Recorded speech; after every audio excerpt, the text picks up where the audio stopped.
दोस्तों, क्या आपने कभी ये पता लगाने की कोशिश की है कि कैसे हमारे इंडियन स्टेट्स फॉर्म हुए हैं, यानी किस बेसिस पे भारत के सारे राज्य बने हैं और कैसे लिंग्विस्टिक वे में यानी लैंग्वेज के हिसाब से स्टेट्स को डिवाइड किया गया है और क्या क्या प्रॉब्लम्स हमारे लीडर्स को फेस करनी पड़ी है इन सब स्टेट्स को बनाने में। So let's start the video.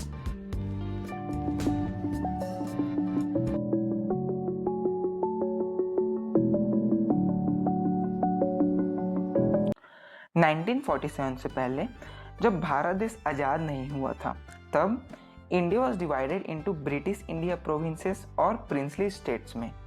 जितने भी ब्रिटिश इंडिया प्रोविंस थे ये सब डायरेक्ट अंडर कंट्रोल में थे ब्रिटिश गवर्नमेंट के, और जो प्रिंसली स्टेट्स थे, प्रिंसली स्टेट्स का मतलब है वो जगह जो राजा के हुआ करते थे, उनके हाथ में कुछ पावर्स रहेंगी उनके इंटरनल अफेयर्स से रिलेटेड, लेकिन जो राजा है उसको ब्रिटिश गवर्नमेंट के अंदर में ही काम करना पड़ता था। ये तो रही इंडिपेंडेंस से पहले की बात। और जब भारत आज़ाद हुआ 1947 में, उसके बाद सबसे पहले हमारे लीडर्स के सामने यही प्रॉब्लम थी कि स्टेट्स को कैसे डिवाइड किया जाए, क्योंकि जितने भी लिंग्विस्टिक कम्युनिटी थे, लिंग्विस्टिक कम्युनिटी का मतलब होता है एक ही तरह के भाषा बोलने वाले लोग। सारे लिंग्विस्टिक कम्युनिटी के लोग अपना एक अलग इंडिपेंडेंट स्टेट चाहते थे, लेकिन प्राइम मिनिस्टर जवाहरलाल नेहरू और deputy prime minister Sardar Vallabh भाई पटेल इसके अगेंस्ट थे। वो कभी नहीं चाहते थे कि स्टेट्स लिंग्विस्टिक वे में डिवाइड हो। जवाहरलाल नेहरू जी ने यह कहा था कि डिसरप्शनिस्ट tendencies had came to the fore. To check them, the nation had to be strong and united.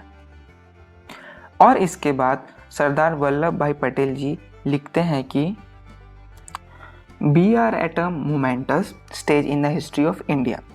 By common endeavor, we can raise the country to new greatness, while lack of unity will expose us to unexpected calamities. I hope the Indian state will realize fully that if we do not cooperate and work together in the general interest, anarchy and chaos will overwhelm us all, great and small, and lead us to total ruin. ये दोनों का मतलब यही था कि अगर states को linguistic तरीके से बांटा जाए तो ये खतरा बन सकता है यूनिटी ऑफ द कंट्री को, यानी एक ही तरह के भाषा बोलने वाले लोगों को अपना अपना इंडिपेंडेंट स्टेट बन दे दिया जाए तो देश में एकता नहीं रहेगी। इसी कारण जवाहरलाल नेहरू जी और सरदार वल्लभ भाई पटेल अगेंस्ट थे लिंग्विस्टिक डिवीजन ऑफ स्टेट्स के।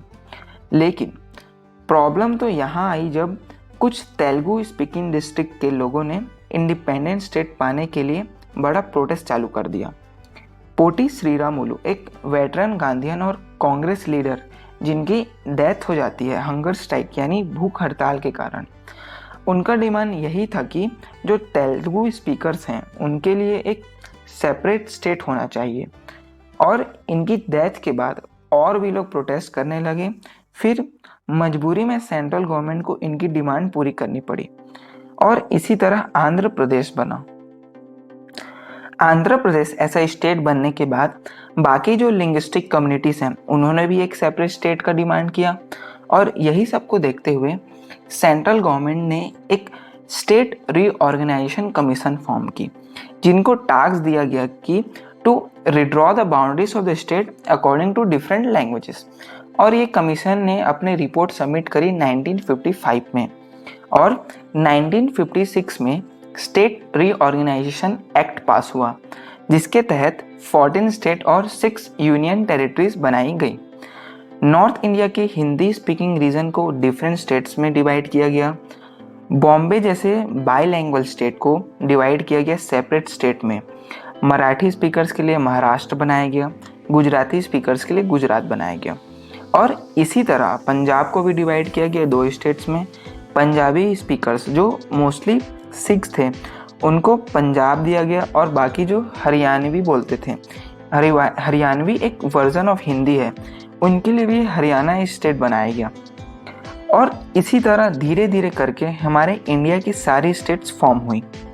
पर हमेशा सिर्फ लैंग्वेज के बेसिस में नहीं बल्कि कल्चरल डाइवर्सिटी के भी बेसिस में स्टेट्स को डिवाइड किया गया है। आज के दिन इंडिया में 28 स्टेट्स और 8 यूनियन टेरिटरीज हैं। तो ये रही एक छोटी सी हिस्टोरिकल बैकग्राउंड कि किस तरह हमारे इंडिया के स्टेट्स फॉर्म हुए हैं। अगर मेरी वीडियो पसंद आई हो तो hit the like button and subscribe to my channel. Thank you.